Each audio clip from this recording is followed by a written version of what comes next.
ইয়াৰ পিছতে খেলত নিবেশ কৰক, মনোনিবেশ কৰক, পঢ়াত মনোনিবেশ কৰক আৰু নিজৰ জীৱন গঢ়িবৰ কাৰণে চেষ্টা কৰক।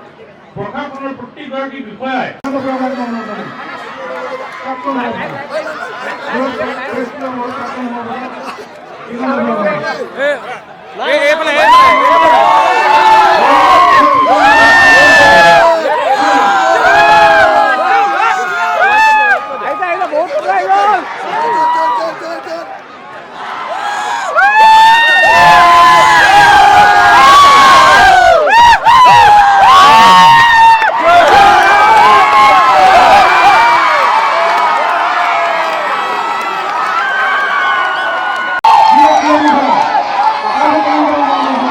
আজি এটা উৎসাহপূৰ্ণ পৰিৱেশ আমাৰ যোৰহাট জিলাভিত্তিক যি খেল মৰাণৰ শেষ খেল কেইখন আছিলে আমি আজি যোৱা 21 তাৰিখৰ পৰা আৰম্ভ কৰি আজি আমি 24 তাৰিখে আমি শেষ কৰিলোঁ।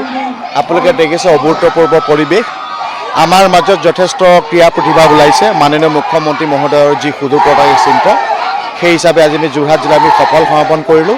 এতিয়া আমি ফুটবল, খো-খো, কাবাডীৰ দলীয় আৰু এথলেটিক্সৰ আমি ইণ্ডিভিজুৱেল ইভেণ্টলৈ আমি অসমৰ ভিত্তিত তেখেতসকলক আমি আমাৰ টীম পঠাম। এতিয়া আমি টীম ফৰ্মেশ্যন কৰিম best of the best player লৈ আৰু আমি তেখেতসকলক প্ৰশিক্ষণ প্ৰদান কৰিম প্ৰায় 3টা সপ্তাহ কৰি আমি অসমৰ 5 ঠাইত হ'ব। গুৱাহাটীকে আদি কৰি গুৱাহাটী, ডিব্ৰুগড়, তেজপুৰ, কাৰ্বি আংলঙত হ'ব।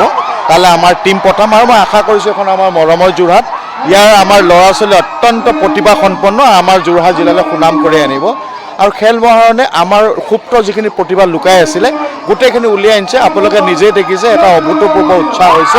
আমি বৰ সুখী হৈছোঁ। ধন্যবাদ।